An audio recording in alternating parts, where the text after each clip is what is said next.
Yo, what's up, everybody? Welcome to another episode of Downtime with Downstar, episode 140. And today we are here with my boy Martin Garcia of Addiction. Adixion Brand, baby. What's up, brother? Dude, it's been a long man. time. Hey, man, finally, right? Hell Finally, yeah, back, dude. Finally. It's so crazy how we ended up connecting back again. That shit was weird, bro. Right? That shit was weird. So if you guys don't remember, we had the Heavy in the Streets EG. Yeah. So the EG with all the graffiti inside of it. So when I decided to do that, then I put it on my Instagram and I said, hey, if anybody does graffiti, let me know. I need some work done. Yeah. And dude, you were one of the first ones to reach out to me. I was on it, bro. Yeah. I was on it. You were hustling, dude. And then you said like, hey, because it was a plan of mine. Yeah. But you know how you have so many projects and you're okay, I'll do this whenever. Yeah. And you took the initiative and you're just like, yo, I'm going to come by the shop. And I said, all right. Fuck and then when you came, I was like, what the fuck, Martine? Bro, when I opened the door, I was like, fucking Frank? Like, oh, shit. Like, what the fuck you doing here, bro? Yeah. I was like, dude, I mean, I've always heard of Downstar. I would see, like, you know, the propaganda, like, slaps everywhere, like, stickers up all over the place. And then all of a sudden, I'm like, I walk in, not expecting it was you, bro, at all, bro, at all. So when I walk in and you open the door, I was like, oh, shit. What is up, bro? Like, what is up? That's crazy. So we got back in contact. That was probably, I think, late 2015, 16. I forgot. Right? I think it was late 2016. Something like that, huh? Yeah. I actually have it written in the bathroom. I have like a tag up board, and I was writing like the pinpoints and stuff. Yeah. But we go back, dude. Back, man. Wainimi days, man. Wainimi. When you were in your Dipset mode. Yeah, man. I was all into that East Coast shit, bro. Fuck like, yeah, I love that shit. I know you too, bro. You mean that was you my were, shit, dog. You know, you're onto the woo and all that. Mm-hmm. You know, damn, bro. One of my fondest memories, bro, that seeing you hustling, you know, was like burning CDs, dog, and slanging that shit. And I was like, damn, this fool was on his grind like early. Yeah. I wasn't even thinking of that shit yet. Like, it wasn't even, you know, I mean, it wasn't even in my mind. I was, you know, still stuck into like the party mode, you know, getting, you know, trying to get girls and trying to, you know, do my graffiti thing. But you were like already on some business mode at a very young age. And like, I trip out because like not everybody thinks that way. There's not a lot of people that are like that, bro. And like to look at you now, bro, I'm like, damn, man. Thank you, bro. I very, you know, I admire that, bro. And I always talk really highly of you to a lot of people, bro. And Dude, I'm always like plugging it in, like, yo, my boy, this guy from back in the day. Fuck you know? Yeah, man. Thank you, bro. I appreciate it. And that's what happens when you don't get pussy in high school. You got to figure out other ways to entertain yourself, bro. Damn. But yeah, man, it was just I always like when people talk about that because I talk about it. You know, I talk about like the CDs and shit, and I think people think that I'm like bullshitting. Nah, you know? Man, that shit was real, bro. I was on my grind. Yeah, that shit was real, bro. I was like, damn, dude. Like I was see, you know, hustling. You're about it, bro. And I was like, all right, like this, you know, I let you do your thing. You know, you give me props. You know, I wasn't doing nothing like that, but props to you, bro, for Thank sure, you, man. That was dope. It was dope, man. High school was okay. Yeah. For me, it was all right. You know, I ran with like not even a crowd. I just did like my own shit. But you look like you had fun in high school, fun, dude. Bro. Had like looked like you took advantage of it. I mean, honestly, bro, I was really shy. Like I was really shy, and like I think until like my last year or so, like I started kind of like, you know, coming out and, you know, I started partying and shit, like being involved with different people. And you know, I got to meet, you know, came out of my shell, I think my last year, and it was dope, man. I just finally just kind of, you know, grew out of like being shy, bro, and that's all it was, man. So now I started, you know, started doing a lot of parties, hosting a lot of like little things, little events, and linking up with a lot of my boys that were DJs and throwing like little events, dude, like little you know, club things and stuff like that. So it kind of helped me, you know, kind of like mold myself and get, you know, I'm still a shy person, bro, to be honest, but I got to put that on the side if I'm trying to be a businessman. You know? You have to, you know, step out and get out the, you know, your comfort zone. And it was really hard, and it's still hard today, but we're here, man. You know, we try to pursue what we do, and you know, that's the first step in getting comfortable with yourself. You know what I mean? Yeah, I feel like I still have that Frank inside of me. I just try to put him as much in the corner as possible. It was. I really wish that I was, you know, as outspoken and open back then. Yeah, but I thought you were, to be honest, bro. Like, you know, because I was really shy, bro. But like, I thought that you were actually kind of out there, bro. Like, you know, now that you tell me like, oh, I kind of ran on my own, and I was like, damn, for real, like, because I thought you were like, you know, on that skating. Well, I mean, tip we with used a lot to of kick friends and it. shit like that. You know, we would see each other. We'd have Yeah. classes together, and Yeah. all the guys you ran with, I knew each other. Yeah, but yeah. When you guys were out doing your thing on the Yeah. weekends, I was never part of that. You know, Yeah. and one of the days I should have just said like, "Yo, where's the party at tonight?" Bro, like I didn't even know how to get into like the party scene, bro. Like I literally was like, me and my boy Kali at that time. Yeah. I was like, fuck, but we need to go to these parties, bro. This shit seems like it's cracking. So Yeah. we end up getting a cell phone each. Like, like dude, that shit was hard as it was back then, bro. Like minutes were expensive back then. You know what I mean? So we finally got that, and then we started just linking up, and I think I started getting out of my comfort zone, you know, out of that like shyness when I started throwing parties at my house. Oh, okay. I started like, you know, just, you know, charging the dudes, getting the girls in for free. Yeah. And you No know, just shit. hell yeah, all the time. I gotta pay rent too, bro. Like, you know, I had to pay rent early, bro. So that's how we did, man. I could make some fucking money, and you know. So how early on were you on your own? At 18, my mom kicked me out, bro. Really? She was like, yeah, I was going through that phase of rebelliousness, you know. Travieso? Bien cabrón. You know, just crazy, bro. To my mom, she was just like, you know what? Like, get the fuck out. Like, I was like, you know what? Cool. I never went back, bro. I got my own apartment, you know, got my own hustle. I started doing my business. Like, I started the planting the seed for myself. Yeah.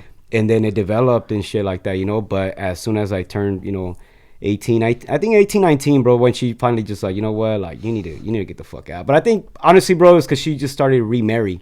And she you know, the new husband comes into play, and then we clash because I was still like, oh, my dad, this and that. It was weird. Yeah. Weird time zone, you know. And then so it was kind of like a way for her to like, you know, do her thing, restart, and you know, kind of like, yo, you're grown enough, like you need to make these moves. So what about other siblings? I have my sister, and she's 20. No, actually, what the fuck is she? 31 now. Okay. 31 or something like that, like early 30s. And then my brother, he's 25, 26. Got you. So him and those are from my father, you know. And then my mom remarried and had two other children, two boys. So one of them is 15. Yeah.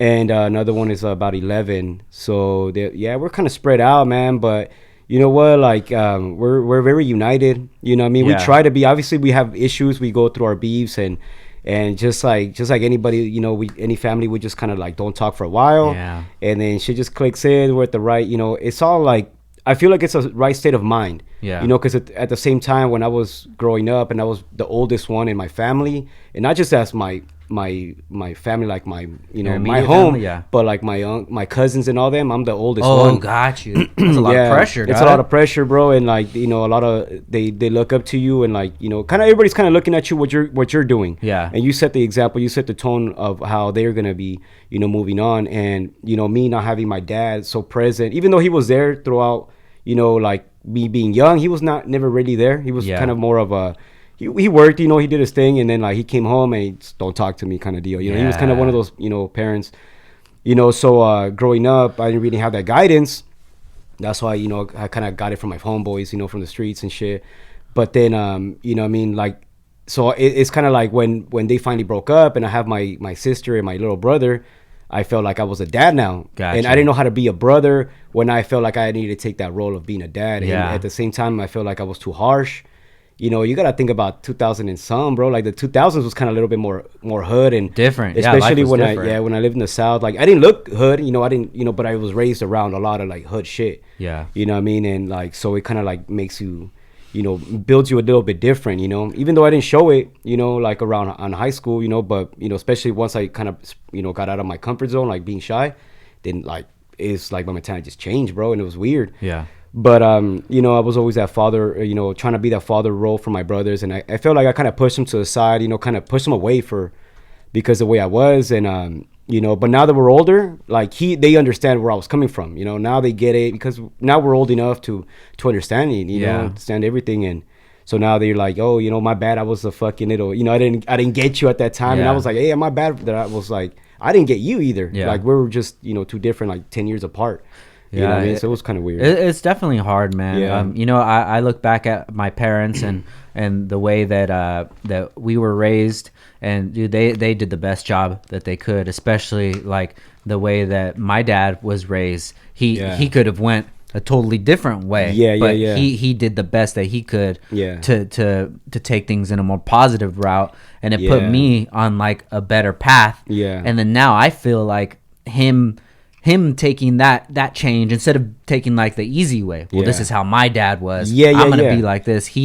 He said, this is how my dad was, I don't want to be like that. Exactly. Then that went to me, and now I have the ability to pass that on to my son, and not only my son but my nephews. Definitely. You know, so now like being a business owner isn't something that's just like, oh, I don't know any business owners. It's like, oh, my dad's a business owner. My Theo's a business owner. I feel you, bro. Like, my dad, I think they were young when they had me, bro. Like, they were, like 17 or some shit like that. And they were in Mexico. They don't have the biggest influence, like positive influences. Yeah. Especially my grandparents, they were like hard asses, you know, especially come from Mex. So I get it. You know, I get where he's coming from. And my dad was a boxer, you know, so he was very aggressive, you know, and it's his way or the highway, you know, it's like that. My mom was very different. My mom was very, you know, compassionate, and she's more of the businesswoman. You know, she's into business and trying to make something out of herself, out of her time. You know, she was born in Texas, then going back and forth from Mexico back to the U.S., working in the fields, you know, at a very young age. Then ended up going to Rio Mesa, graduating out there, and then going to college to learn English. Oh, wow. Yeah, she went to Oxnard College, you know, learning her English, and then she was like, she went and got her a couple degrees, and she went to a beauty school because she really liked it. I was like, hey, so why'd you choose this, mommy? Why'd you choose the hair? Yeah. She said, well, think about it. Anywhere you go in the world, you can make money. Yeah. You know? And I was like, oh shit, like that's honestly like a dope answer. You know, like anywhere you go, you don't have to have like a lot of machinery. Yeah. You can make it happen. And now she has her own, you know, hair salon. Shout out to Radiance Beauty Salon. You know, she's been. Where's that at? It's we have one in the corner of Saviors and Channel Islands. Okay. She's had it for a long time, since I think since I was like a junior, sophomore. Something like that in high school. Saviors and Channel Islands. Yeah, what's that? You know that big tall building? Yeah, right in back of it. It's a little small shop. Oh, very cool. Yeah. Man. Oh, I know where you're talking about. My grandma lives like yeah. So so she's had it for the longest, and we ended up opening up another one, like 2 or 3 other ones. You know, I ended up opening my own hair salon. You know, a family hair salon, and that's kind of how it. You know, I was working for myself. You know, at a young age, and then you know, one day she just hits me up like, hey, some lady's trying to sell this shop. You want to go for it? And I was like, damn, well, I have this money saved up, and it's kind of like where do I go, like A or B? Like, I want to put it into clothing because that's what I really wanted to do. I wanted to have my artwork on clothing. That's initially what I wanted. And then, but then to have this opportunity to open up a business, and I know it's a for sure money maker. Definitely. Like, for sure. I see how my mom makes money every day. So I'm like, you know what? Everybody needs a haircut at least once a week, especially, you know, back in the day, everybody's getting that fade. Hell yeah. You know, so everybody's going to come, you know? So, and I was like, clothing, I don't know too much about it. So, you know what? I'm going to take the safe route, you know, the smarter route. And I ended up getting the family hair salon, and it paid off very well, bro. And I had it for about 9 years. Sick. 9 years until my daughter was recently, you know, born, like, 3 years ago she was born. But I was like, damn, like, I do miss it, man. I miss it. I ended up selling it, and like, but I just kind of wanted to be there for my daughter, and like, you know, I never really wanted to be a dad, but when like the chance, everything happened at the right time, I was like, man, I just want to like fucking submerge myself in being a fucking father and teach her the right ways, you know, the shit that, like you said, you know, instead of like being like that dad and being that, you know, being that asshole, being that hard ass. Yeah. Like I'm gonna show her the right way, or the shit that I would have loved that somebody taught me. So I'm definitely, you know, trying to put a lot of a time and effort into the way my daughter's raised, you know, and just being a cool ass dad, man. At the same time, you know, like I'm hard when I need to, but like, but it's more of like, let me teach you why you did wrong, instead of being like, you know, being just yelling at her and you know, hell no, I don't do that. Like, to this point, I think I've spanked her once, and like she just looked at me with like those disappointing eyes. Like I hurt her feelings. I was like, oh shit. It wasn't even like a hard like little spank. It was like, hey, cálmese, you know. And oh my god, I was like, holy shit, that shit even broke my heart the way she reacted.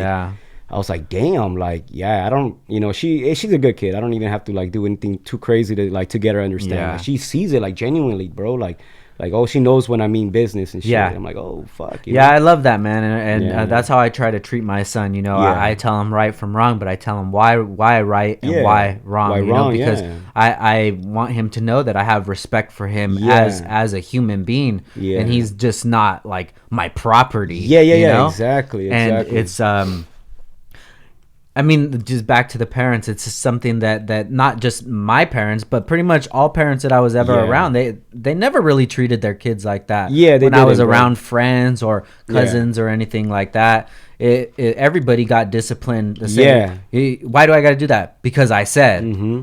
All right, you know, if you would tell me, why do I have to throw out the trash? Well, because we need to get it done, and I'm busy doing this, and your Yeah. mom's doing this, and we need help around help, the house. yeah.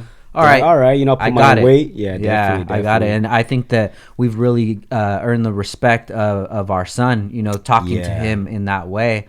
So now, when something's bad, not even something that he did bad, Yeah. he's having friends at school that are like going down a bad path, and he's able to open up to us. Hell yeah. And I tell him like the real things. You know, I've seen people go down Yeah. that path, and I've seen them start it and then keep going down that Yeah. path, and they're in that same place that they were. And we were just talking about earlier, 40-year-old high school mentality.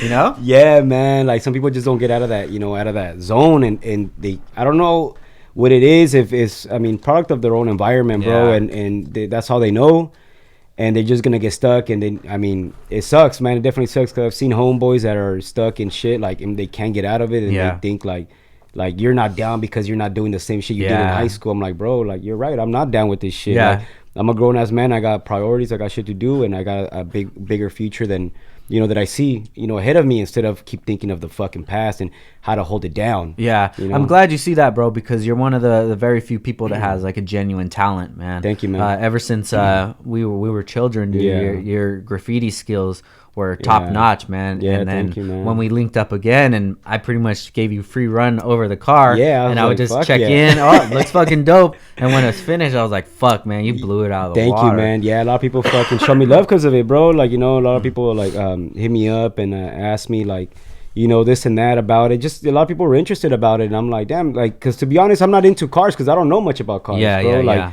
you know, going back to my dad, he was a mechanic, bro. You know, like, he was also a mechanic, and he would just beat the shit out of me, bro. Like, you know, if I didn't know like what a wrench this, Yeah, what a wrench, yeah, I was yeah. like, fuck, like, really, like, to the point that I was like, you know what, I'm don't just even gonna, wanna deal I don't with even want to that. fucking deal with that shit. Like, and it literally became that, and I'm Yeah. like, nowadays I'm like, fuck, I don't know shit about cars, but it's you know, genuinely it's a like a little trauma, I guess, you know, that Yeah. you don't want to even step into it. So that's what I'm saying, when it comes to raising my daughter, you know, like, I never want to fucking put like anything like that heavy on her just to learn something. Like, fuck, like, who the fuck does that shit, you know? Yeah. But then again, it is different times, you know, people are different now, and you know, definitely my dad was different.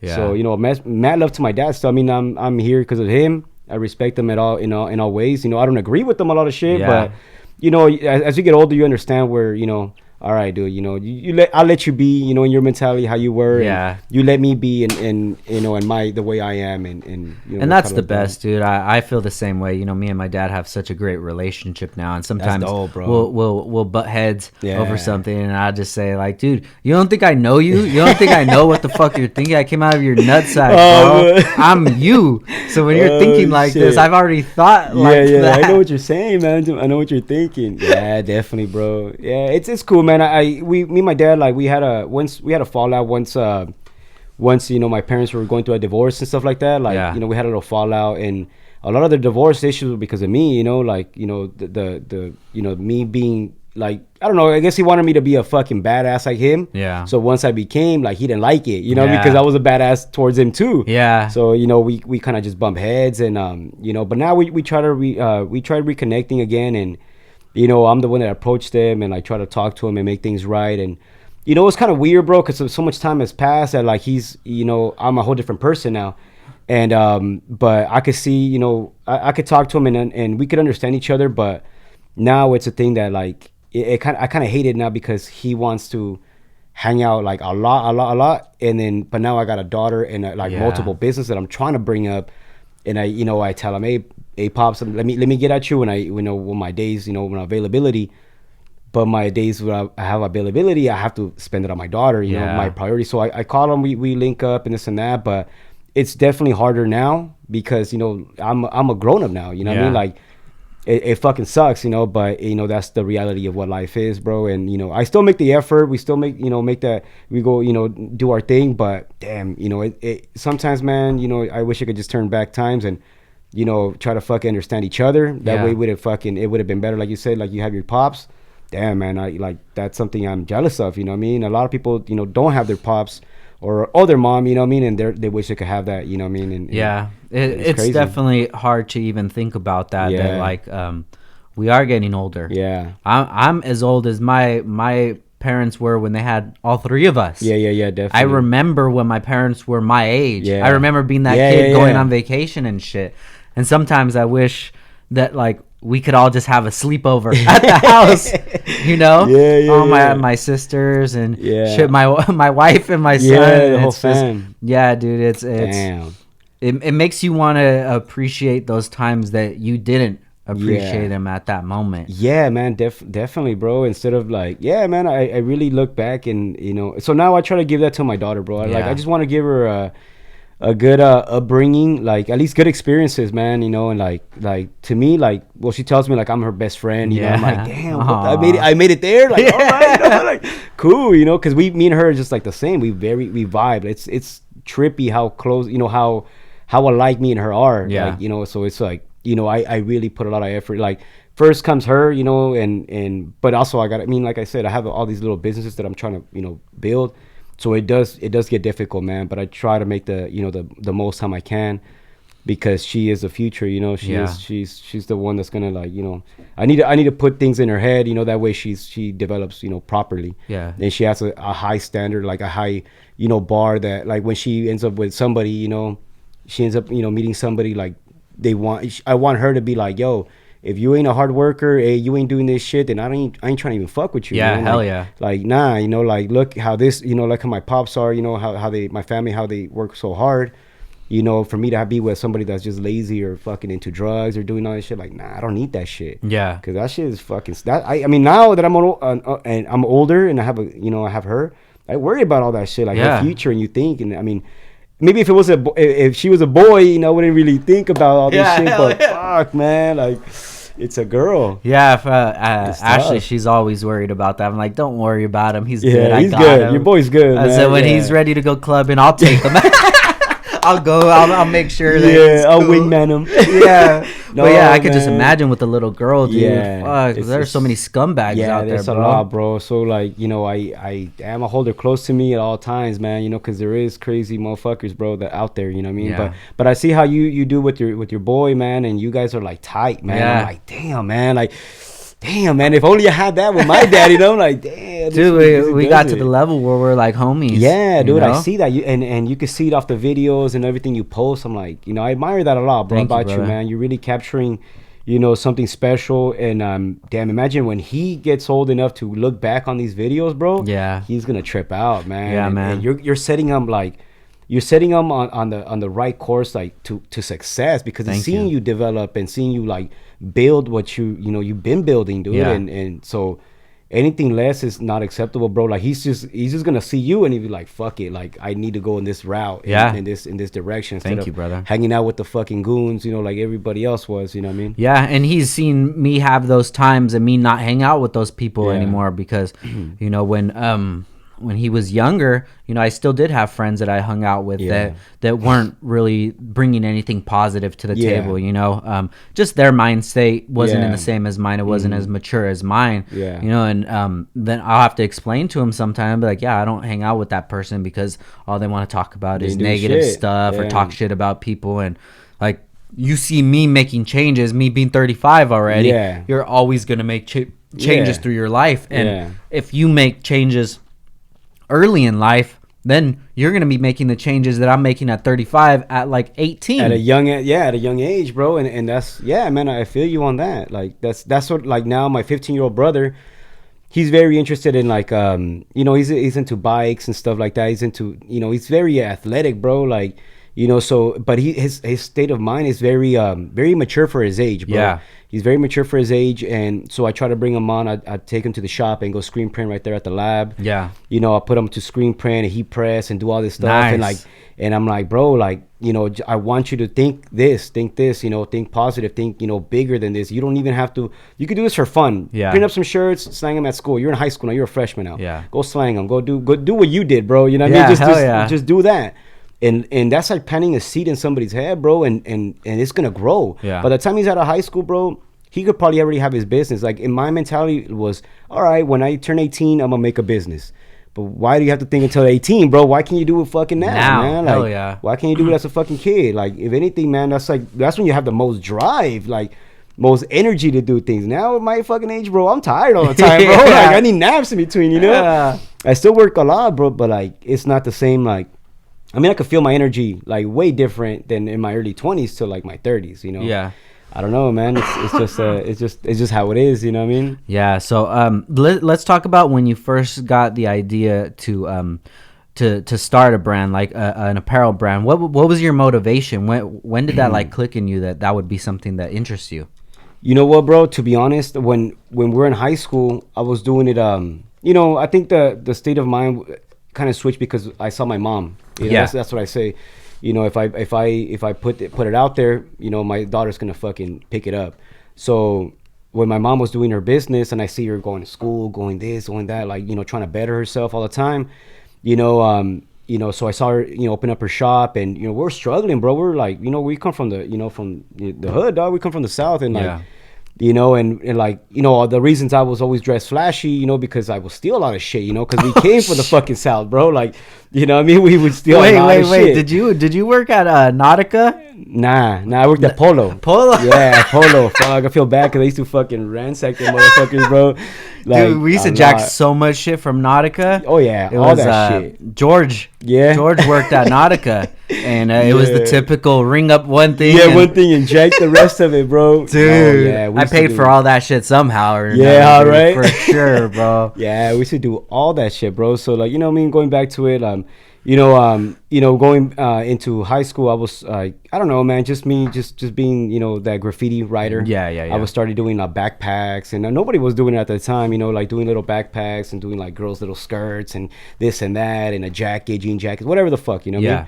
Hats and all that. So getting out, and people were buying them like all the time, and I was like, oh shit, but it was cool, like they just made a couple bucks, whatever the fuck. But then, when I got kicked out of 18, I got my own spot. And I fucking didn't have a lot of money, bro. We're at war. There was no jobs, bro. It was crazy. And I had a fucking record already, for fucking, vandalism and shit like that. Like, little minor record. And so it was really hard for me to get a job. And I was like, fuck, you know what? So I started doing a custom apparel. Just fucking hand painting everything, bro. Yeah. And fuck. Man, that was when I found out about MySpace, bro. Like, I didn't even have a computer, bro. We were so fucking hood, bro. We didn't have shit. We have no internet, no nothing, bro. Yeah. So we're like, you know what? I did a little page and I threw it on, and people just started fucking like, buying shit, like nice. requesting. I was like, oh fuck, bro. I will come to the point that I will have like, I'll just wake up at my little apartment, bro, in the hood, and stacks of shirts, stacks of sweaters, backpacks, every day, bro. Every day. So I ended up, making about like, a good amount, a couple racks for like 40 racks, like, just doing custom shit. And I was like, fuck. And that's the money that I ended up putting for the business, for the hair salon. Yeah. But that was my taste of like, damn, people really fucking fuck with this shit. So people started reaching out to me like, yo, I like what you're doing. Let's make a brand. And I didn't know where to go. I didn't know how to do it. So, I would try them out, like, all right, let's do a little partnership, and very early age, and it would always fail because their state of mind wasn't the right, the right minds. This person's, he was too fucking this or too that, or I just couldn't trust people, so fell back, and I still didn't know how to print. I still don't know how to do screen printing, so everything was handmade. So finally, I got in contact with a screen printer, and man, that shit gets expensive, bro. Especially when you're young, bro. Like, especially in those times, it was really hard to make ends meet and everything. And I was like, shit, like, I'll sell you a design and just print me like 24 t-shirts. Yeah. And I will basically hand out designs to all these printers, bro. And they will fucking hook me up with like a 24 run.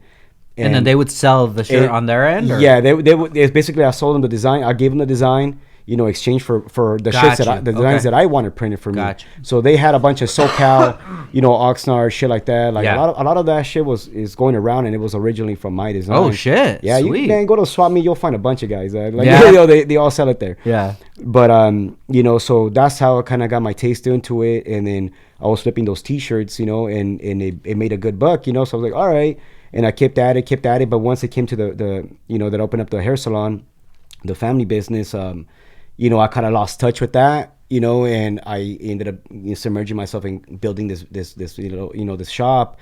And in between that, I started jumping into doing murals, bro. Yeah. So because now, my state of mind was, I'm opening up this business, and it was doing really bad at the beginning, obviously, but I worked at it. I threw events to promote it. I threw all this and that, and I passing fucking flyers, back then, like everywhere, And it really worked. And I was thinking in my head, all right, once it develops, I'm open up another one and become a chain with my mom, But being early 20s, being into the party scene too, I ended up fucking falling into the party mode. Yeah. And drinking and partying and this and that.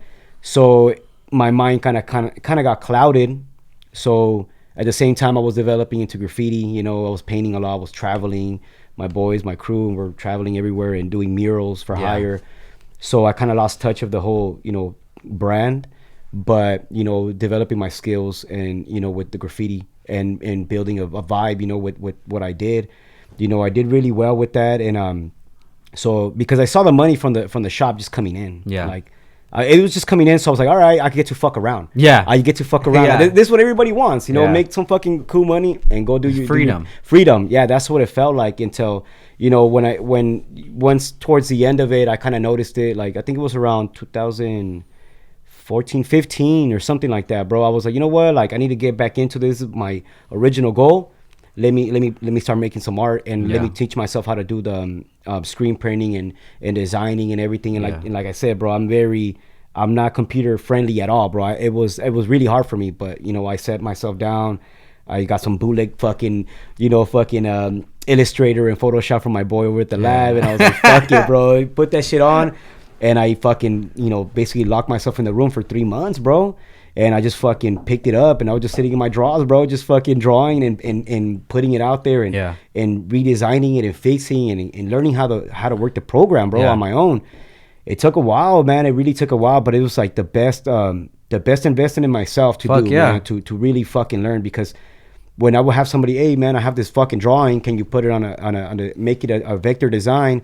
They're like, well, okay, well, it's fucking $200, $300, whatever the fuck. I'm like, damn, like, fuck, like that's a big cut that was gonna, I still gotta print this shit. I'm already in the hole. Yeah, I'm already in the hole with it, bro. So I'm like, shit, if it's gonna be like this and I'm releasing a lot of designs, it's gonna run up my money. So what did I do? I was like, fucking invest in a little laptop, got my shit, and I started fucking learning, bro. And that's the best decision that I ever made, man. Okay, everybody, we're gonna take a quick break for our sponsors, and we'll be back in 1 minute. Yo, what's up, fool? Make sure you check out Downstar for all of your dress-up needs. Get it poppin' over here. We have all the kits for the K series, the B series, the transmission, the mounts, the engine, the Toro, baby. We have the hardware for the seats, for the stereo. We got it for the speakers. We got it for the lug nuts. We got it for the air valves. We got it for everything, dog. So you make sure you hit us up at downstarring.com or you call us up, fool. You can even text us, lame, 818-937-3472. Just shoot us a text and tell us what's up, dog. I need some fucking balls in this bitch. Hit us up, downstarring.com. Hey, and if you got an Instagram, slide in our fucking DM at Downstar. Wait, hit up the homie, Frank_Downstar. He's the one that takes care of all the DMs. Hit that level up and shoot him a message, and he'll get you all taken care of real nicely. You know what? That's crazy, because you would have thought that you've been doing it forever, dude. Because the artwork and the tees you have is dope, man. The vision is good. And we even teamed up on a design. As well. I ended up giving you some little options and shit. And I really fuck with it, bro. They came out really nice. I saw them, bro. It did, dude. Right. People really dug that one, and we need to work together again. Too, yeah, I know, dude. man. You got a good eye. Sometimes that shit, it just doesn't come to me. Yeah. Like as far as designing T-shirts, I wish that it would. Yeah, you know, but it's a process, bro. Because I mean, a lot of times I want to design something that you really love, not to just be fucking like content with it. Yeah, I really want you to be like fucking ecstatic, but it's hard to fucking get your vision. Yeah, and me put it in a fucking design. You know, that shit's hard. So a lot of times I try to do a couple different feels or touch bases back and forth, like, well, what do you think of this? What do you think of that? Like, should I add this? Okay, we'll mix this around. It's a whole fucking thing, bro. Like, people don't really realize how much it goes into making a design that's gonna, you know, that not only is like has a good aesthetic, you know, looks good, but it's gonna fit well on a shirt, that it's gonna look good on your back, you know, on your chest or whatever. It goes a lot, you know. It's a lot that goes into it, you know what I mean? Yeah. So not only do you have like good designs and such, the marketing's there as well. How'd you get into marketing? Bro, I don't think I didn't even go into it. I feel like I just fell into it, bro. Like, it's just me learning what I lack and like doing my research on what other people are doing. I'm like, damn, that shit's dope, the way they're laying their things out. That shit's dope. And like a lot of it with me is sex sells, bro. You know, I really realized I could fucking, I put up a picture of a girl and I put a picture of a guy wearing the same fucking outfit. And, you know, the woman's always going to fucking sell the most, bro. You know, the more likes, the more fucking content's going to come back to me. The more buys, bro. Like, my phone be ringing and shit. When I put a guy, it doesn't, you know, but I do want to put it out there because I want to see how motherfuckers, you know, how they're going to look you know, in a guy tee, you know. So, not, you know what I mean? You can not really, you know, I don't know. I just like how it looks on a guy because I want to see how it looks on me. How to look on you. Yeah. But I always feel like using models and shit is like a cheat code, you know? It is a cheat code. It is. And that's something that, like, my ego and pride, I don't want to go that way because I'm like, I don't want them to buy it just because a girl's wearing it. But then I'm like, damn, that shit would sell way more if I just had like a naked girl in the bathtub with like bolts all over. It fucking works, bro. To be honest, it works. And like, you know what I mean? That's kind of why it's everything's research and development, bro. So I like for the first year of Adixion, I tested out every single thing. Even like you know, the colors, you know, what works, what don't. Nowadays I know that dark colors work, light colors really don't. Like, they work, but not as well as dark colors. You know, people don't want to get dirty quick. Yeah, you know what I mean? That's just what it is, man. So I kind of like focus on really what works because I'm still on a budget. You know, I'm not in like giant stores and shit like that. And I'm not trying to be in giant stores. I'm trying to build myself and maybe me open up a store. You know? Hell yeah. So that's what I'm trying to do, you know, myself. So, you know, but yeah, man, that's kind of like the way I fell into it, and just by doing my research and development and seeing what works for me. This may not work for everybody else, but it works for me, you know. Like, I could only do mine, you know. You definitely have a natural talent, you know, for creating art and the visuals of it and such. It just comes so naturally to you, you know, and the way that Adixion looks from the outside looking in, it compares to these big brands, you know, because you have a good artistic vision to it. Yeah. And dude, I wish you the best with it, man. I'm really glad to see that you're starting to come back out with the gear. Yeah, man. I took a year break, bro, just to get you know, I had previous businesses and that I was dealing with, and I was, you know, mental health, bro, was kind of like struggling a lot, you know. So I was like, you know what, like sometimes you just need to step back in order to move forward, bro. Yeah, hell yeah. I mean? And you know, that was the best decision that I could have fucking made, bro. Like, you know, sometimes shit gets fucking hard, man. We're working, man, I don't even know, man, but we're working from like 6 a.m. to like 2 a.m. every day. No days off for 3-4 days, 2-3 years. Yeah. Man, it's just a blur, bro, at this point, man. But when we reconnected, that's when I was going through it. So it was just it was just so much work, bro. And then, like, you know, it's really hard to like balance life. Yeah. You know, especially with like my daughter being born, and I'm trying to be there for her. I'm like, damn, I will go visit her during breaks and shit. And like, it was fucking tough, man. But it's honestly, man, like, I feel like who wants it more, man? Like, you know, like I'm gonna get to the fucking final, you know, destination as and my own pace, but I'm running, bro. Yeah. Like, I'm running, you know, and when I need to take that fucking, you know, that break, I'm gonna take it. You know, and I'm never gonna go away, man. I feel like I'm just starting, and I feel like refreshed when I, you know, nowadays. And now that because at the end when I took my break, I felt like everything was getting forced now. Like it wasn't fun anymore. Yeah, it was just like forced it to put out because I felt like it was catching up so quick, and I was trying to run with the hype that I'm like, I need to fucking keep going or else it's gonna fucking drop. Yeah. Now I'm like, you know what?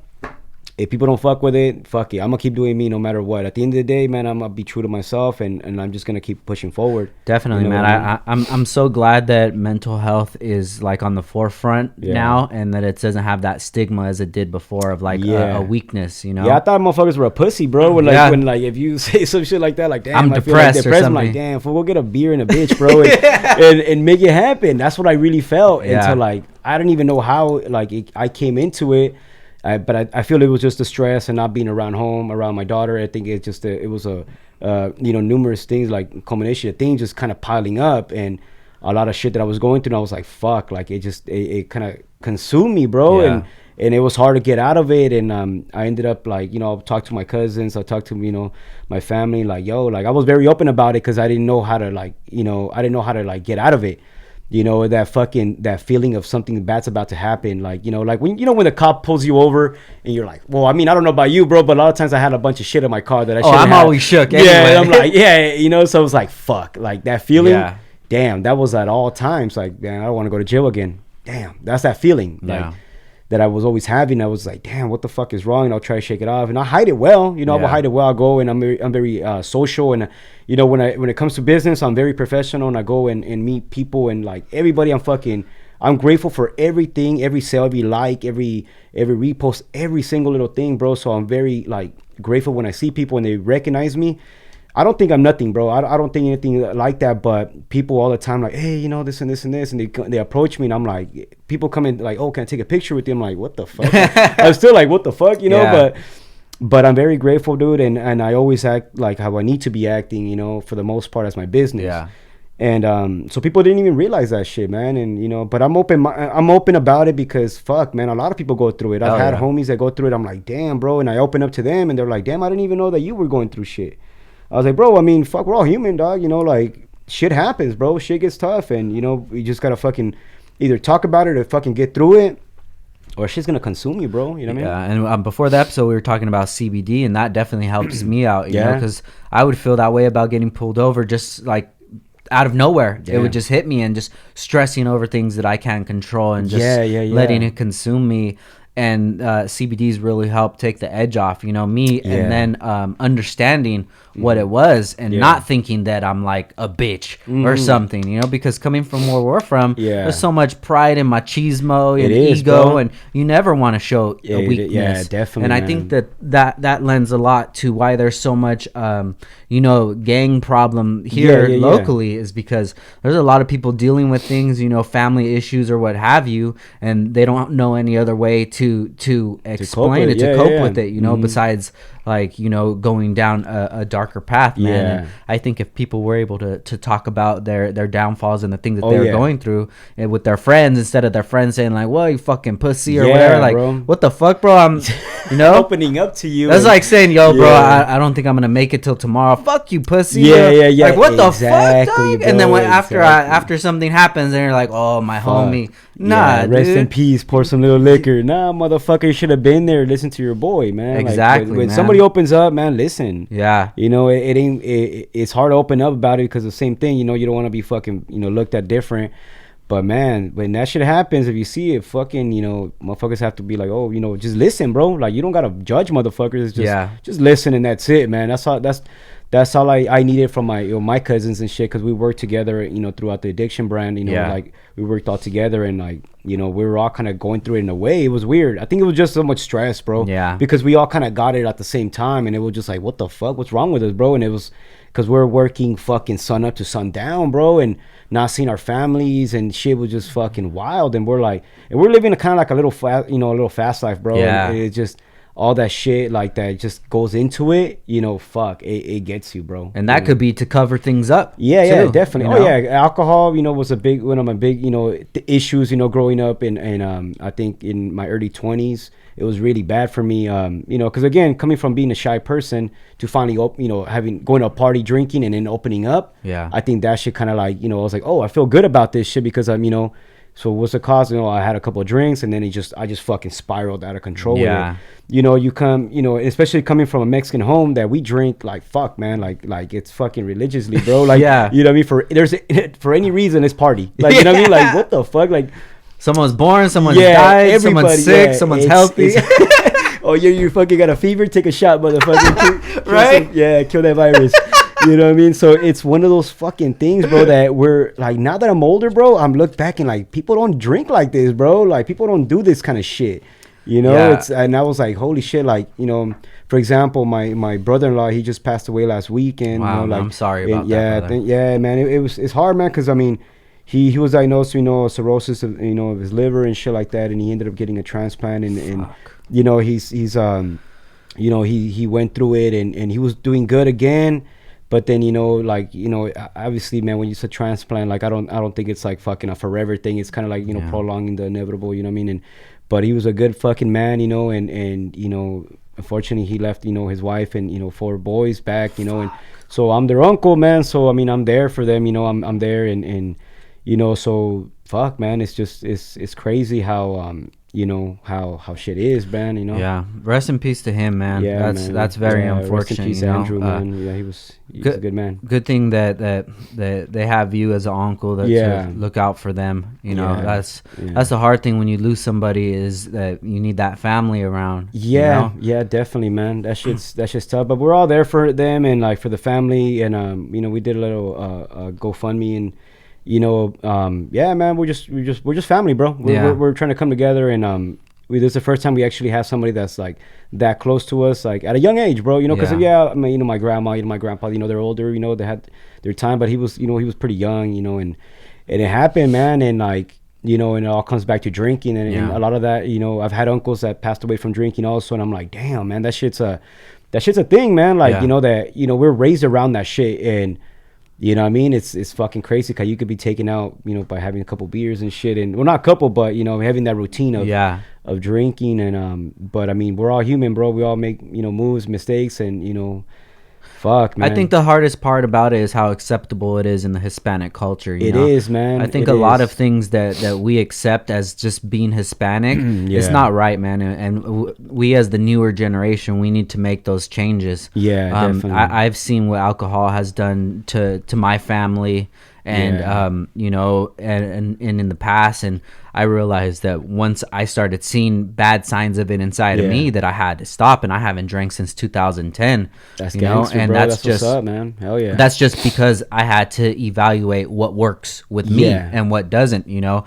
But in the, like you said, in the Hispanic household, bro, it's just like every Sunday, Saturday night, you get fucked up, and the Sunday you keep getting fucked up, so you don't get hungover, you know. And you just keep going. It ain't just one. And you know, and it's just that the people aren't taking care of their health. And I mean, it's cool and all, but like we were saying before about like when I smoke, like I won't smoke at night if I really didn't feel like I accomplished much throughout the day, because I feel like that's my reward at the end of the day.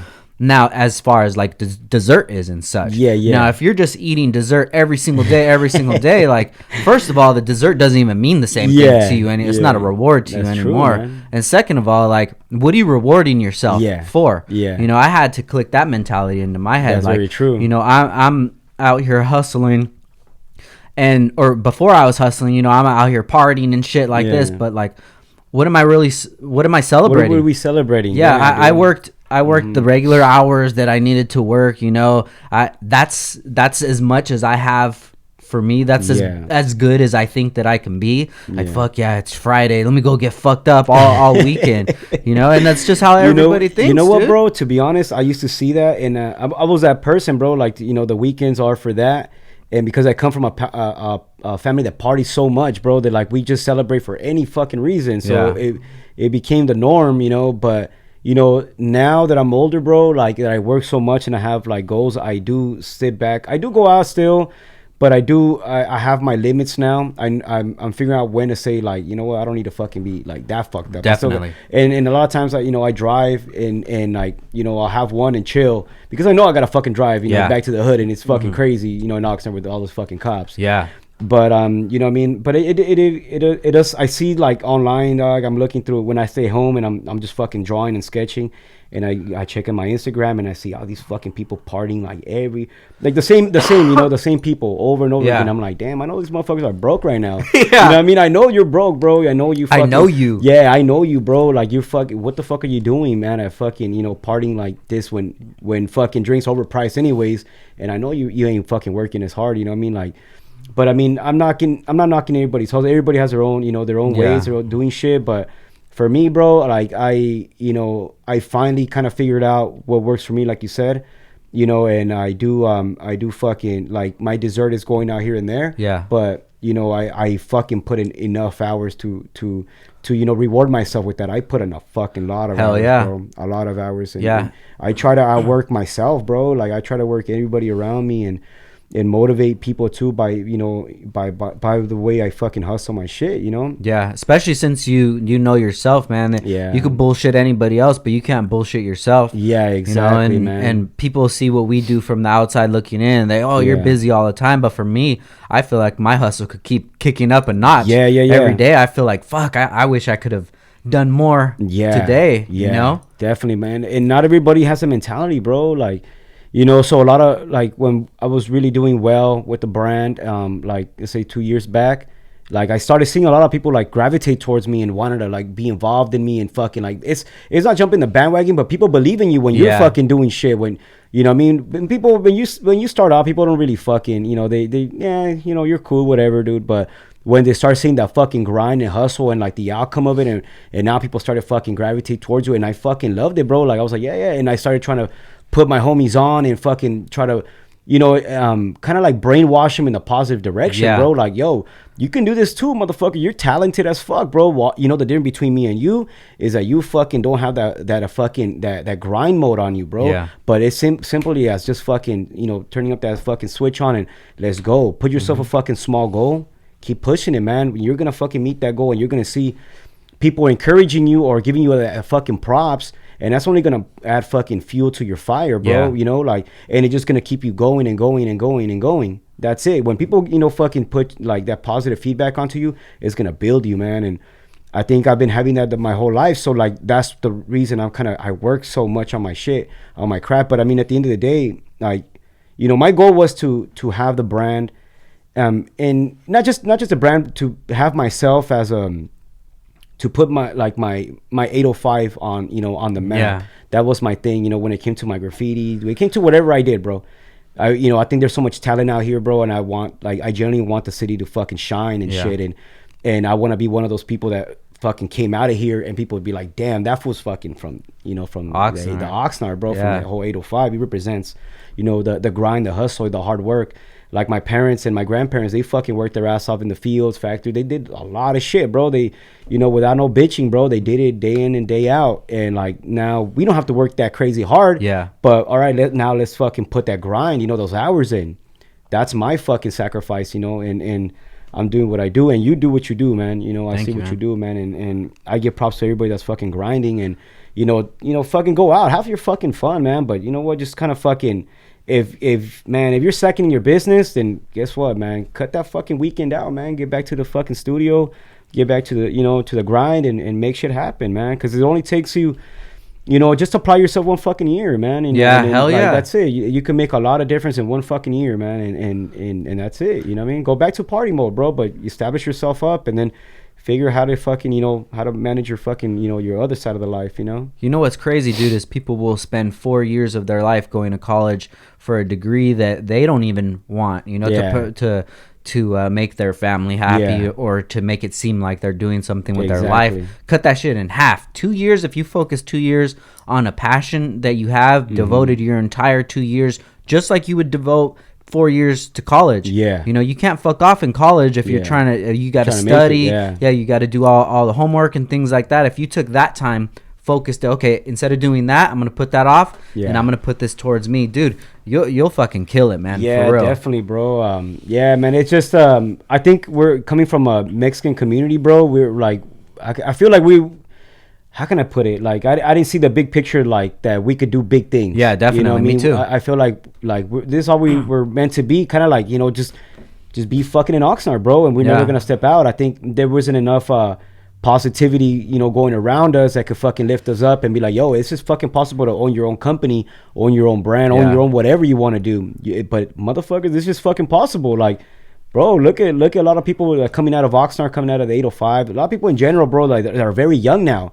They're starting up their business really young and they're blowing up. Yeah, I'm like, damn, man, I wish this shit was like around the time that we were on, bro, because things would have been fucking different. All we had was Vargas, dude. Yeah, man. Fernando Vargas, that would be killing it now, man. Yeah, that's all we had to look forward to. Success was Vargas, you know, and it's just totally, man. Then that's why I'm excited for the podcast, because I want to start having a lot more locals on here. We get a lot of listeners that are from Oxnard. Our number one city is Oxnard. So if I can highlight people doing things in Oxnard, you know, musicians, business owners, things like that. I mean, that's something that I never had. So if I can be that for somebody, you know, that's the least that I can do, man. Yeah, bro. Yeah, I've seen you had a couple homeboys out here, man, that I deal with, and I'm like, damn, that's what's up, man. You know, but it's all love, man. It's all love. Like, the way you're putting it out and like you're giving us a fucking voice, bro. Definitely, you know what I mean? man. It's in a different audience.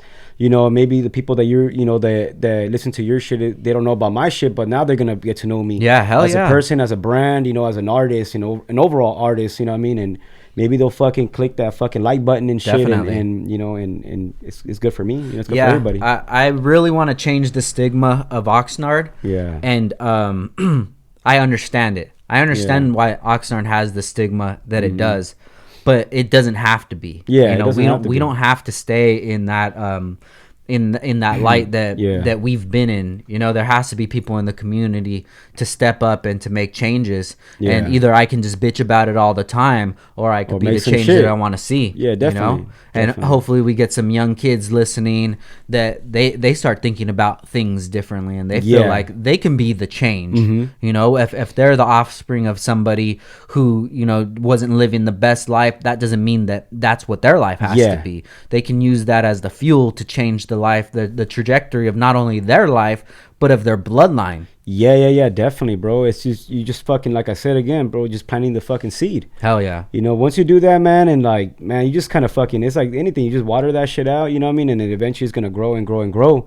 You know, like I go back to my little brother, you know, he's 15, he's in high school, so now he's getting in the scene of like, you know, being with friends and seeing like, you know, people that approach him, if, like, you know what I mean? Like, you know, I tell him all the time, you know, don't fucking do drugs, bro. Like, you know, this is you know, I could fucking direct you to people that are into that shit, and you could see the outcome of that shit. Yeah. Or you get into fucking business, and you know, this is what your fucking outcome's gonna be. It's just plain and fucking simple.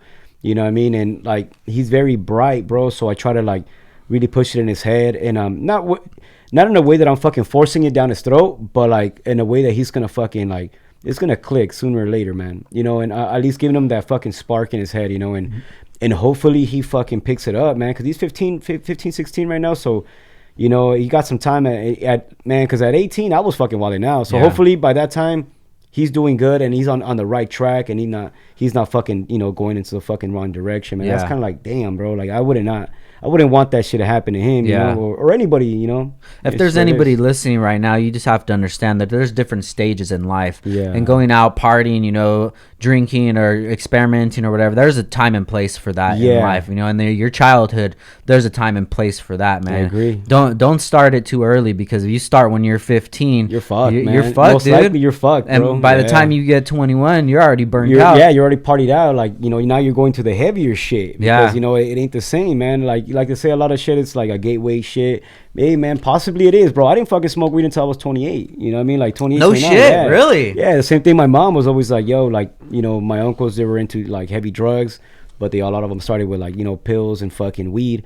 So it got that stigma in their head, you know, especially in Mexico, bro. If you smoked weed back in the day, bro, you're like a piece of shit. Yeah. You're like a fucking piece of shit, bro. But you can drink all day. You can drink all day, bro. Morning to night, full party all hard, but you can't smoke fucking, you know, a little bit of bud, so bro. Funny, it's crazy. Yeah. So, you know what I mean? But it's just what it was back then, you know. So my mom always kind of put that in my head. Look, yo, I'm a like, just stay away from fucking weed.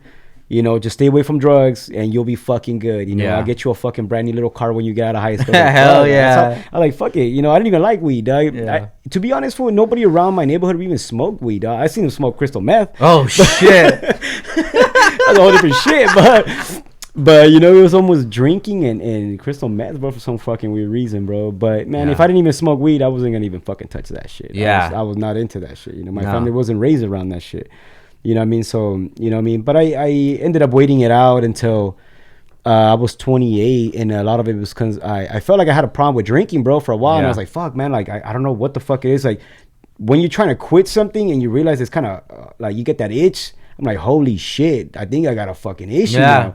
That was a fucking problem. And I was like, all right. You know, I started getting anxiety when I would try to quit. And I was like, holy fuck, like maybe it's a fucking, you know, problem. So I ended up smoking a little bit and just to test it out because to see what the fuck was all the hype about. Tried it. I was like, oh shit, like what the fuck? Yeah.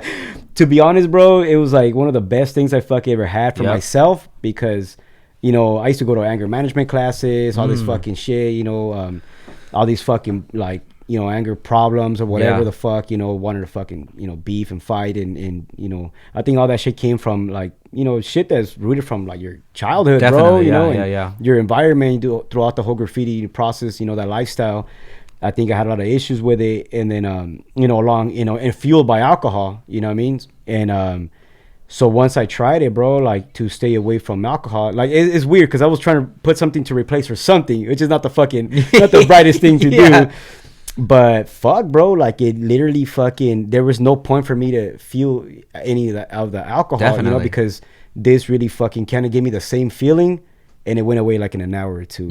So I was like, fuck, and as soon as that happened, like I always tell my boys, it was like, fuck, it felt like a black fucking shadow just fucking left my body, bro, and like all the anger, all the fucking issues, all the stress, all that shit that I had, it just kind of left, and I was like, holy fuck, like, you know, there was a lot of, like, now, dude, I'm fucking calm, bro, like I'm chill now. Like now I do drink, but it's not like fuck no, not like how it was, bro. It's day and night. Like I'm actually could be having a drink to have a drink, not to get fucked up. You know what I mean? And that's finding your balance in life. I think that's, you know, like my mom always told me, bro, you know, too much of anything in excess, you know, is bad for you. Yeah, definitely. Anything, bro. And I really, you know, apply that shit, and you know, now I'm able to fucking drink and chill and fucking go home, dude, and be calm and not fucking feel like, oh, fuck, I missed out on this party.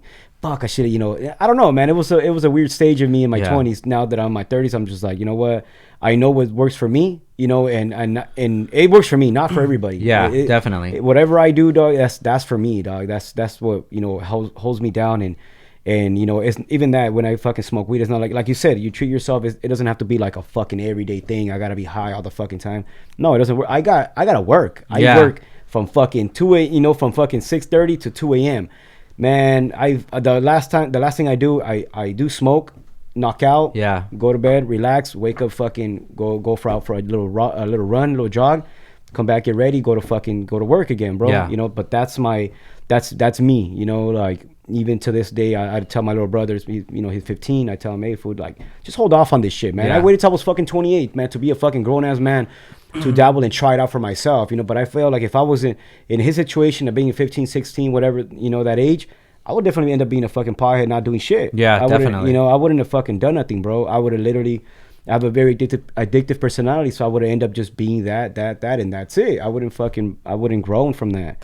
Yeah, and especially your brain is still developing, so you're like in your mid-20s. Yeah, you know? definitely. So it's very dangerous to be dabbling in that, especially heavily using weed and alcohol, and even bro. vaping too. Even that shit, bro. There's a time and place for everything, man. Definitely. I do think that, dude. You know, time and place. You know, to me, it was, you know, at an older stage. You know, when I knew what the fuck I'm getting myself into. You know, I'm clear-minded, bro, and I know what my goals are, what I need to be doing.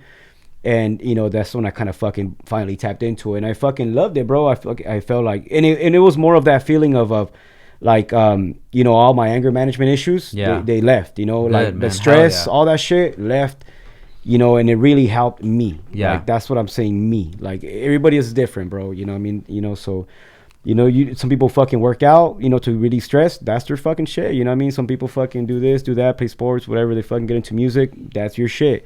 You know, to me, fuck, dude, from all the work I do, I just need some rest, bro, and fucking knock out, bro, and that's it. Because, you know, besides that, I have fucking, you know, I'm always fucking with my insomnia and shit. fuck, I work all these crazy hours, and then when I'm trying to go knock out, I can't.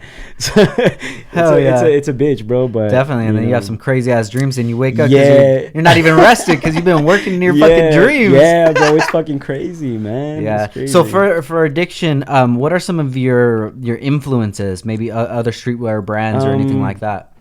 To be honest, a lot of it came from the graffiti scene. Gotcha. You know, because I think the hustle is the same way, man. Like, you know, when you're into graffiti, you're very tenacious, bro, and you're fucking aggressive, and you get out there and you put your name out there, and you're you know, with no credit, bro, because most of the shit that we used to do, like, you know, you're not really putting a face to it, you know, so people don't fucking really see it, but it kind of builds you your fucking your drive, you know what I mean, and how much you want to be out there. That's just with anything. You're only gonna get as far as you want to be out. You know what I mean? If you want to fucking be that fucking top guy, well, fuck, you know, you're gonna work your ass off. If you want to be just kind of then just fucking work for 2 hours a day, do it, and that's it. You know what I mean? So it kind of, you know, I took a lot of shit from my, you know, my artistic skill that came from graffiti, and, you know, and put it into my designs, but not so much. But I ended up switching it up. That it's not. It doesn't look like graffiti. You know what I mean? I know what's eye catching, you know, what's gonna fucking work, what's gonna appeal to the eye. Just like when you paint, you know, you're trying to do something that's gonna be fucking, you know, it's gonna grab your attention. Yeah. So I kind of lay out my designs in that certain way. But a lot of my designs, they switch, and my logos switch as how I'm feeling, or how I'm living my life at that time. Like if I'm going to the strip clubs a lot or whatever, I'm dealing with that section of my life. Yeah. Then a lot of my designs are gonna fucking have some fucking fluorescent light looking shit. Some, you know, stripper design or whatever the fuck. If I'm involved with, like, you know, the weed, you know, portion of you know, of the biz or whatever, we're gonna be doing a lot of because for a while we were doing a lot of you know, secret sessions and stuff like that, having like secret, you know, like private parties and stuff like that, and having vendors, and it was really fucking dope, man. It was something different. But around those times, I was doing a lot of like marijuana related, you know, designs, and so it just kind of happens to you know, to be whatever I'm feeling, whatever I'm in the mood for. Yeah. Like what my lifestyle is like at this time and period of my life, that's what I'm gonna be, you know, putting out. Hell yeah, dude. You know, so it's not like a brand that is just stick to one thing, because even with my brand, you know, a lot of people fucking automatically when they hear the name Adixion, a lot of it, even myself, was like straight drugs. Like that's the first fucking thing, and I was like, fuck. But it doesn't mean that to me. To me, is to having the fucking the dedication to whatever it is that you love. If you're into sports, that's your fucking addiction, bro. If you're into fucking, you know, working out, to music, you know, dance, fucking arts, whatever you're into, if that's your fucking passion that you cannot live without, that's your addiction. And that's the fucking course that I was trying to put out. So I try to do little capsules of certain things that, you know, like right now I kind of want to get into, like, you know, I'm not into fitness. Like, you know, I do go fucking run and work out here and there, but, you know, with my time schedule, it is hard. But I'm like, damn, like, you know, I kind of want to do some addiction shit for people that go to the gym. So fuck it, let me start fucking designing some shit, and right now that's what I'm working on. Getting cool. Some designs up for people that are into, you know, phys ed, bro. They want to fucking work out and shit. I love it, you know, man. Fucking throw it that way. You know, if I want to do something for fucking people that are into cars, I'll hit your ass up. Yeah, bro. Hell yeah, bro. Let's mock something up and work on something like that. But it's kind of like my feel. I think you know, like a lot of brands, they work with the seasons and shit like that, and the colors. But to me, is what I feel. Yeah. Because at the end of the day, Adixion is not, I'm not about just a brand. I'm an artist, you know, and I'm trying to put myself out as like, I'm an artist that I can do this, I can do that, I could do fucking murals, I could do clothing, I could, you know, get into this business, I could do into this, you know.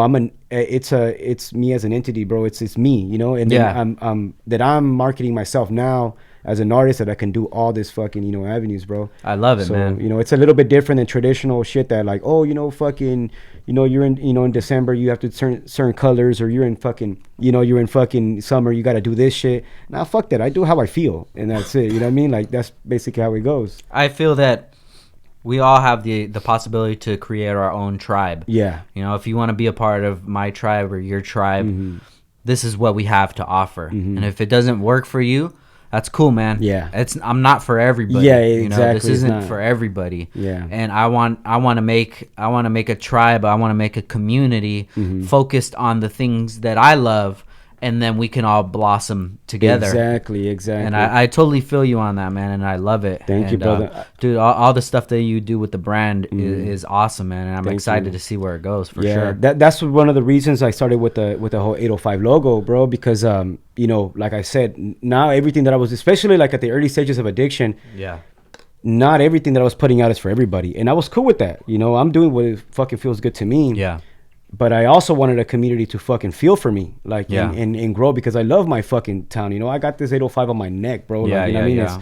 It's like, I'm from here. I love it, you know, and you know, I want to see positivity come out of it. So I became, you know, I started doing you know, my 805 logo and putting it out there to get, you know, a big fan base from like people from my city to recognize who we're doing, and I'm doing it for you guys. You know, I'm fucking I've done murals here for free with no pay.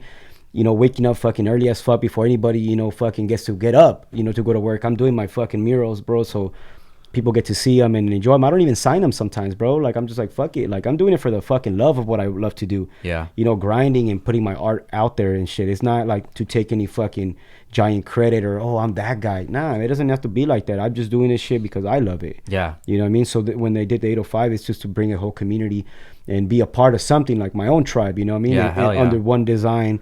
That people are now getting tattooed, you know, fucking like crazy. Wait. I'm getting bootleg Sick. left and right. Hell bro. yeah. Like, you know, you're doing Made right, it. you know, when you made it, bro, when they're bootlegging you left and right, bro. It's crazy, man. I don't like that shit. We do have, you know, legal issues going about here and there, but I mean, fuck, you know, it is. It's what inspiration, it is. man. Yeah, man. Just, you know, all I got to do is work harder than them, bro. You know what I mean? And I'll work the next I always time. say that, bro. I could give everybody, all of our suppliers, everything. That's 50% of the business. Yeah. The other 50% is me. And if you Yeah. can compete with me, let's do Fuck, it. Good luck, motherfucker. Good luck. Good luck with that shit. Yeah, so know what I I feel mean? you on that, man. So Yeah. good luck with the brand, dude. appreciate it, brother. Hopefully we could do something in the future. I would really love for us to work together. I would love to, bro. You're Hell yeah. fucking, you're a class act, bro. Thank you, brother. You build all this shit, man. You build everything here. I'm like, I'm fucking still impressed every time I come in here, bro. I'm like, damn, dog. Like, We I'm grinded. inspired, bro. Like, I'm like, damn. We need to be around each other, man. Yeah, People that man. inspire each other. There's no telling what can come out of it. Yeah, you man. know? Well, now that I'm tattooing down the block, bro, you know what I mean? Yeah. So I wanted to fucking- get into that, man. So you're Yeah. apprenticing right now. Yeah, I'm apprenticing under Isaac Roman. You know what I mean? If you guys want to search him, it's at Isaac_Roman. Like, man, that was super talented. He's Hell yeah. He was I was his mentor as a, you know, when we were doing graffiti back in the day when he was young. And then, you know, the shift in life, you know, he became a father. So he had opportunity to do this, the tattooing industry. He grew and he fucking blossomed and he fucking built it like crazy, bro. And now Hell yeah. he's like, just as much as you work, bro, just as much as I work, like, he is that motherfucker that works just love as it. fucking hard, bro. So me and him, like, we damn, bro, it's just fucking power, bro. It's just fucking work. We're on the same page and we're just trying to build and develop, because we both see that you know, that end result that we, you know, put that hard work in, it's gonna fucking, you know, it's gonna be something dope. And like, you know, so now he's my mentor. Yeah. So it came from, you know, him being my student to me my mentor, and not Fuck yeah. in reverse, you know what I Yeah. mean? And I'm fucking all for it. You know, I give him his, you know, his credit, and I never questions his ways. He's a fucking badass, bro. And like, man, everybody should get tatted by that guy. I man. love it, like, man. For real, man. That fool is. What was his Instagram again? It's Isaac_Roman. Okay, cool. Everybody Yeah, check it out. check for him sure. out, man. That What fool's made you want to get definitely- into tattooing? You know what, bro? It's I have a daughter, so it's security, and like it. I've tried it a couple times. It's in like, actually, I did my first tattoo under him when he was just starting off. He was kind of showing me how to work the machine and stuff. But since I had my business and I had like other little business going on at the time, man, tattooing is something. It's not something that you could just do for fucking fun, man. Like, at least if you want to be a dope ass tattoo artist, it's not just for fucking fun. It's a lifestyle. You're dedicated there, bro. You're grinding, you're designing, you're painting, you're everything, man. It's a lot of fuck. It's probably one of the most like self-discipline, you know, business to get into. Like, you really have to fucking change your ways. I think that's one of the other things that I really, you know, step away from my crazy lifestyle, bro, because I don't want to come home to the tattoo shop and tattoo while I'm shaking or I'm all fucking hungover, all fucking feeling like shit. Fuck that, man. I want to give my 1000% into what I'm doing. So, you know, seeing him being fucking, you know, being clean, strict clean, bro, like everything clean. Fuck yeah. He's fucking 1000% clean. He doesn't do a lot of shit that, like, you know, that, I mean, I still do here and there shit, but he's fucking. So I look at him like, damn, bro, I gotta set my fucking game, dog. Yeah. Like, I can't be showing up like this, man. Yeah. So it's one of those things that we bounce off of each other, and it just fucking works, man. And coming from that brotherhood of our crew, our graffiti crew, that we trust in each other. You know, we've been through situations where we're like, fuck, we're about to go to fucking jail, bro. Like, Yeah. you know what I mean? Those kind of fucking crazy situations that, you know, you could only build a trust and a bond between your bro when shit like that happens, you know, Yeah. when everybody be, you know, everybody wants to be fucking down until, you know, real shit pops Till up. it's time you know to what I be mean? down. Yeah, when it's time to be down, bro, that's when you get to see what, you know, what's really, you know, who's really about your shit. You know what I mean? And he's one of those guys, and I'm fucking proud and happy that he took me under his wing, you know, and, you know, we've been traveling and shit like that and doing things, and I'm just getting myself out of that comfort zone of being, you know, being that guy here. You know, we're going different places, and we're just trying to figure things out, man. You know, how to you know, evolve and get better, you know, with each other. You know, that way we're growing as a group. You know what I mean? Dude, you're a man of many hats, bro. I love it. And thank you for this hat, too, dude. Hell yeah, This bro. is sick, It's good on you, man. It's good on you. Hell Thank you, yeah, brother. Like I said, dude, I love everything that you're doing. The brand is awesome, and I just look forward to seeing the growth of it, man. Thank you, man. Thank you. I wish you the best and everything, and I want to keep in touch, man. I appreciate that, man. Even if it's just a quick lunch, Hell yeah, every man. once in a while. Yeah, I appreciate It's good that. to get this energy, you know. Yeah, man. You know, we think alike. We grind alike, bro. So I mean, why not? You know what I mean? Yeah, even if we could do some kind of pop up here at the Oh, shop, man, hell yeah. You know, open Yeah. up the shop to the public. They could come see the podcast studio. Yeah. They could see what you have to offer, and we could all just hang out and just vibe and Hell yeah, man. cross promote, dude. Because I love that, bro. there's Fucking blessings right there's there. so many hustlers around here locally. Yeah. and I think we're all gonna be in a really crazy spot by this time next year, Fuck dude. yeah, bro. It's gonna blow up, man. Yeah, definitely, man. It's just all that hard work, you know, finally pays off. You know what I mean? It definitely does, man. So before we get out of here, where can people find you at? You guys can find me at on Instagram under Adixion_brand. And also, you guys could go to my website. It's www.addictionshop.com. The way we spell addiction is Adixion. So it's a little bit different. So Hell yeah. you could say it in Spanish and English, adicción. You know what I mean? Yeah. So it's a little bit of this and that, bro. You know what I love mean? it, dude. Yeah. Guys, please check it out. The brand is awesome. Ever since we've linked back up, I've always fallen in love with the designs and stuff that you come up with. It's something I could fuck with for sure, Yeah, man. for sure, man. And we need to grow together this year. Hell yeah, I'm brother. excited for it.